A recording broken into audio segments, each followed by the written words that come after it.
Revving up the future of aerial combat, an $800 million ultrasonic fighter jet engine is now battle-ready.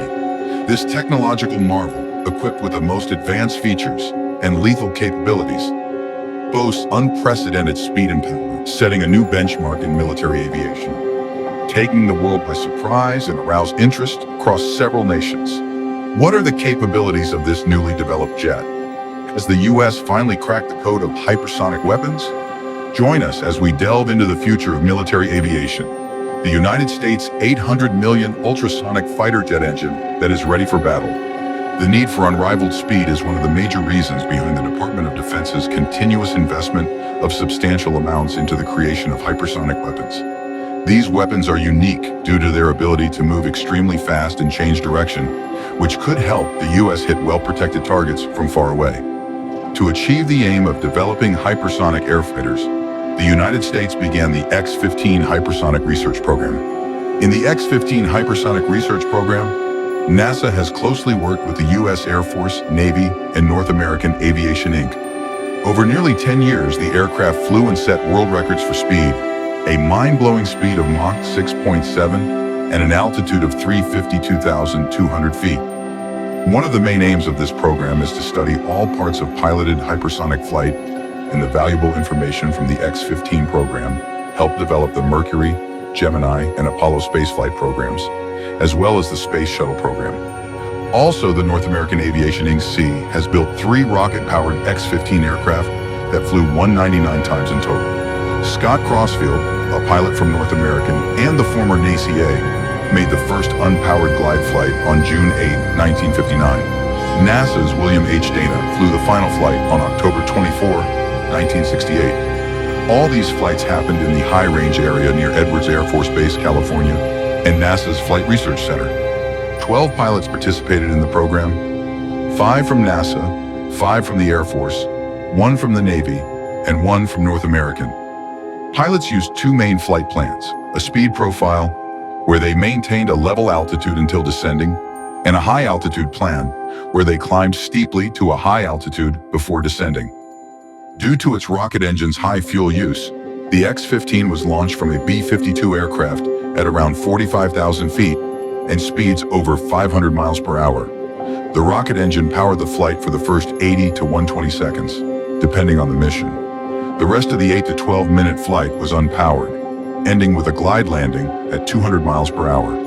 Following earlier X-planes that tested speeds from just below Mach 1 to Mach 3.2, in 1952, NACA began researching spaceflight and related challenges. By 1954, NACA's Research Airplane Projects panel identified the need for a new plane to study hypersonic and spaceflight. NASA outlined the X-15's features and presented them to the Air Force and Navy in July 1954. Just 5 months later, the 3 parties agreed to work together on the project, and in September 1954, the Air Force chose North American to build 3 X-15 aircraft. A North American team, led by Chief Project Engineer Charles Felts, designed the X-15 with technical help from NACA's Langley Aeronautical Laboratory, now known as NASA's Langley Research Center in Virginia, and the High-Speed Flight Station, now known as the NASA's Dryden Flight Research Center in California. The basic X-15 was a single-seat mid-wing plane designed to study high-speed flight issues like aerodynamic heating, stability and control, and physiological effects above Mach 5. Although the second X-15 aircraft was later modified, it started with 2 XLR-11 engines from Reaction Motors Division of Thiokol Chemical Corp., providing approximately 16,000 pounds of thrust. When the XLR-99 engine became available, the thrust increased to 57,000 pounds. The X-15 used conventional controls for flying in dense air. Rudders on the vertical stabilizers controlled yaw, a left or right nose movement, while angled horizontal surfaces on the tail controlled pitch when moved together and roll when moved separately. For flying in the thin air outside Earth's atmosphere, the X-15 used a reaction control system. Small hydrogen peroxide rockets on the aircraft's nose controlled pitch and yaw, while rockets on the wings controlled roll. The outer skin of the X-15 was made from a nickel-chrome alloy called Inconel X, designed to handle the intense heat from high-speed flight. The cabin, made of aluminum, was kept cool by being separated from the hot outer structure. The first X-15 arrived at NASA's high-speed flight station in early 1959, and Scott Crossfield, who helped design the aircraft, began demonstration flights. During the research program, the X-15 set unofficial world records. It reached a speed of 4,520 miles per hour, which is about Mach 6.7 on October 3, 1967, with Air Force pilot Pete Knight, and an altitude of 352,200 feet on August 20, 1963, with NASA pilot Joseph Walker. More important than the records were the X-15's studies on hypersonic aerodynamic performance, heating rates, structural behavior under high heat and flight loads, stability and control during atmospheric exit and re-entry, and pilot performance and physiology. Throughout its research flights, X-15 pilots and instruments provided data for over 765 research reports. As Dryden Chief Scientist Ken Iliff and aerospace research engineer Mary Schaefer noted, the X-15 delivered key hypersonic data on aircraft performance, stability and control, materials, shock interaction, turbulent boundary layers, skin friction, reaction control jets, aerodynamic heating, and heat transfer. John Becker, a prominent researcher from Langley and an early supporter of the X-15 program, highlighted 5 key achievements from the effort. These included the first use of hypersonic theory and wind tunnel data on a real flight vehicle, the first use of reaction controls for maneuvering in space, and the first reusable superalloy structure to handle the heat of hypersonic reentry. The program also developed a nose flow direction sensor for extreme conditions, the first practical full-pressure suit for pilots, and inertial flight data systems that worked in both high pressure and space. It was discovered that hypersonic boundary layer flow is turbulent rather than laminar, and that turbulent heating rates are lower than predicted.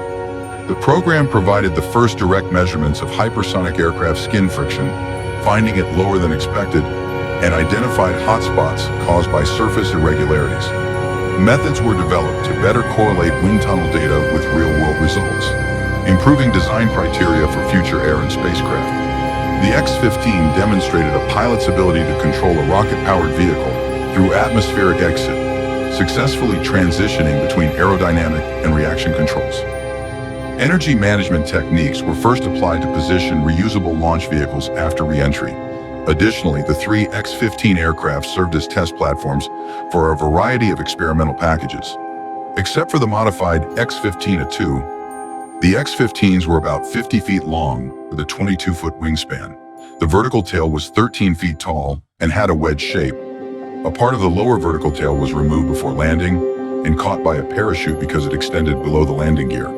The plane used a Thiokol XLR-99 rocket engine that ran on anhydrous ammonia and liquid oxygen. This engine could produce between 28,000 and 57,000 pounds of thrust. Also, the plane weighed approximately 35,000 pounds at launch and 12,000 pounds when it ran out of fuel.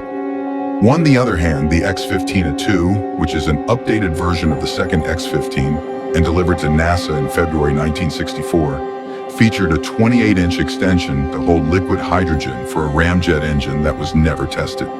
It also had external tanks for liquid ammonia and liquid oxygen, which provided about 60 extra seconds of engine power and were used during a Mach 6.7 flight. These tanks helped with speed, but also made the aircraft heavier, reaching nearly 57,000 pounds and increased drag. The X-15 program has paved the way for the development of hypersonic weapons and aircraft, shifting the boundaries of aerial engineering. However, that's not all. There is other exciting news from Atlanta, Georgia, on the creation of a hypersonic technological marvel that would take the world by storm. While other countries across the world have struggled to develop hypersonic aircraft, the United States has led the way in technological advancements.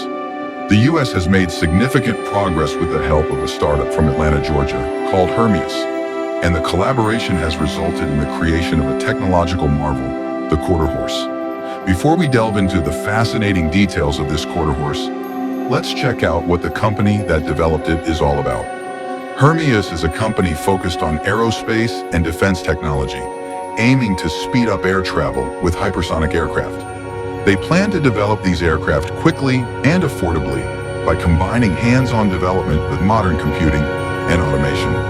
This method has already been proven with their first turbojet ramjet engine and is now being applied to their first flight program, Quarter Horse. Hermes is also working on Dark Horse, a pilotless hypersonic aircraft designed to offer special advantages in combat. This company has unveiled its first plane, the Quarter Horse Mk1, which will start flying later this year. It was designed, built, and put together in just 7 months. This is the company's second fully completed aircraft in the past year, after the Quarter Horse Mk0 finished its test flights in November 2023. The company aims to make a new aircraft every year at this fast pace. This newly developed aircraft is unlike any other fighter jet that has been created, and according to the United States, it is a military breakthrough. This next-generation fighter jet boasts hypersonic speed, and it is common knowledge in the aviation industry that with more speed comes power, which makes such a weapon a force to be reckoned with on the battleground. In January 2023, Hermes finished the first step in making the hypersonic Quarter Horse. They performed many tests that started late in 2023. These tests stand to check the Quarter Horse's performance on the ground by making use of a special rig called dynamic Ironbird. This rig works by checking if all the parts work well together. This step in making the aircraft just tests how it works on the ground. The developers also made use of something called the Quarter Horse MKO for the other tests performed on this hypersonic aircraft. It had only the most important parts needed for testing. Despite being cheap, it was still good enough to test everything. These tests were performed at the Air Force's place in Tennessee, called the Arnold Engineering Development Complex. Hermes chose this place so that they could work directly with the Air Force. The Air Force has been a strong force that has supported Hermes's growth over the years. In August 2021, the company received a $1.5 million contract from the Air Force to develop their proposed aircraft as a possible Air Force One that transports the U.S. president in the future. In August 2021, a jointly funded Air Force contract made sure that Hermes received another $60 million in funding. The Quarter Horse Mk1 is a pilotless aircraft powered by a GE J85 engine. Its main goal is to show that it can take off and land at high speeds, which is crucial for future hypersonic planes. Flight tests will be conducted at Edwards Air Force Base. This milestone marks the shift from the design and construction phase to the testing phase for Mako. Over the next few months, the aircraft will undergo various tests on its systems, ground station, operations, and human factors to get ready for flight tests later this year. Don Katterbeck, Hermes Vice President of Test, revealed that moving into the integrated test program is the result of a tremendous team effort and a big moment for the company. As they start preparing for the first flight, they plan to thoroughly assess the aircraft's performance and review the testing procedures, safety practices, in team collaboration. He also expressed his excitement to conduct these tests at the famous Edwards Air Force Base. Each aircraft in the Quarter Horse program becomes more advanced using what was learned from previous models. This method helps reduce risks and speeds up the delivery of products and services to Hermes customers.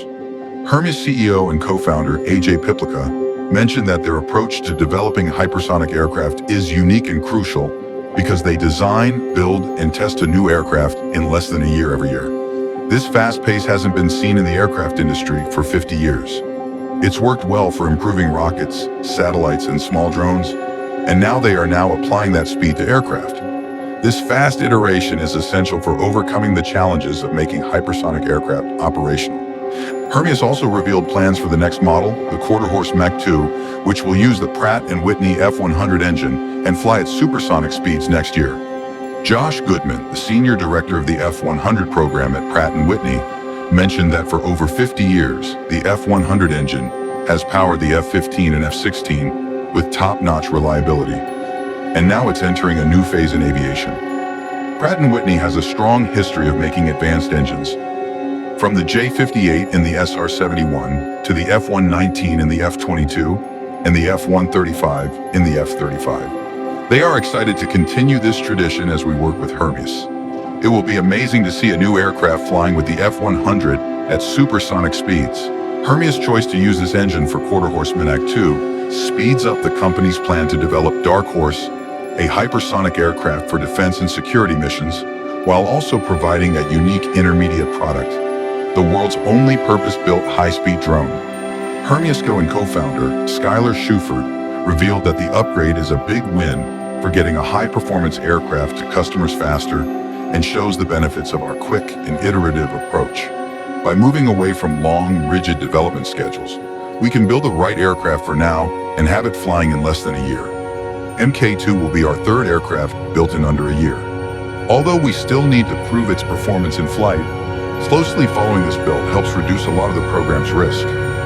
In addition to this new innovation, the aviation industry in Atlanta revealed a long-term contract on November 13th. Although some information concerning the terms of the contract was not revealed, such as how many years the contract covers, it was only mentioned that the company was getting $23 million for the first year. It was also stated that this multi-year deal will allow them to keep improving their technology and developing aircraft. The contract will focus on showing how well their technology works for hypersonic aircraft in real situations. They will also work on important things like engines, keeping the fighter jet stealthy, generating power, and making sure the aircraft can perform its job effectively. The contract is part of a program called HyCat, run by the DIU. This program aims to use commercial technology to help the Defense Department test hypersonic flights more often. Also, the Pentagon is working on over 70 different projects to develop weapons and fighter jets that can go really fast, faster than Mach 5. But unfortunately, there aren't enough tools and resources to test them all. This means they can't do as many tests as they'd like to check how well these systems work. Before this, the DIU gave contracts to companies like Hypersonic from Australia and Rocket Lab and Phoenix Space from California for the HyCat program. Hypersonics is expected to test their DART AE platform next summer, while Rocket Lab's HASTE vehicle will help with suborbital launches. GE Aerospace will also develop a test bed that's cheaper to launch from aircraft. Barry Kirkendall, the technical director of DIU's space portfolio, said in a statement on November 13th that these current and future commercial capabilities for the Defense Department cost-effective ways to do tests more often using the best technology available now and in the future. Hermes plans for the quarter horse to have its first flight this year. Partnering with DIU and other defense agencies gives opportunities to test their technology and validate their ideas. This not only helps them improve quarter horse and Chimera, but also supports their work on the Dark Horse. Hermes CEO AJ Piplica mentioned in a statement that they were excited to use quarter horse for high-speed flight tests and to use what they have learned to improve the Dark Horse. He also stated that the contract is an important part of the plan they have to develop hypersonic aircraft in the future. DIU is planning a second part of the program called HyCat 2. They want to work with companies to add different things to the test vehicles, like special equipment for navigation and communication, new manufacturing methods, and cheaper materials. They have also teamed up with a company called NXTrack in California to help with guidance, navigation, and control for HyCat 2. It's important to note that the United States is not the only country venturing into the production of hypersonic weapons. Russia and China have also developed advanced hypersonic missiles. Russia's Kinzhal, or Dagger, is a fast missile launched from aircraft like MiG-31 and Tu-22 bombers. It can also reach mind-blowing speeds up to Mach 10 and has been in service since December 2017. Russia's newer Zircon missile, operational since March 2022, is even more advanced, reaching speeds up to Mach 9 and causing significant damage with its warhead. China also has the Dongfeng 17, which carries a hypersonic glider called DFZF. It can travel up to 2,000 kilometers at speeds of Mach 5 and is difficult for defense systems to intercept due to its maneuverability. It may be equipped with both conventional and nuclear warheads. In addition to the formidable Dongfeng 17, China has the YJ-83 anti-ship missile, which has versions for air and sea launch and features guidance systems that use radar and infrared. The YJ-83K and YJ-83KH variants offer improved range and targeting capabilities. Thanks for watching. While you are still here, click on the link on your screen to check out another of our videos. See you there.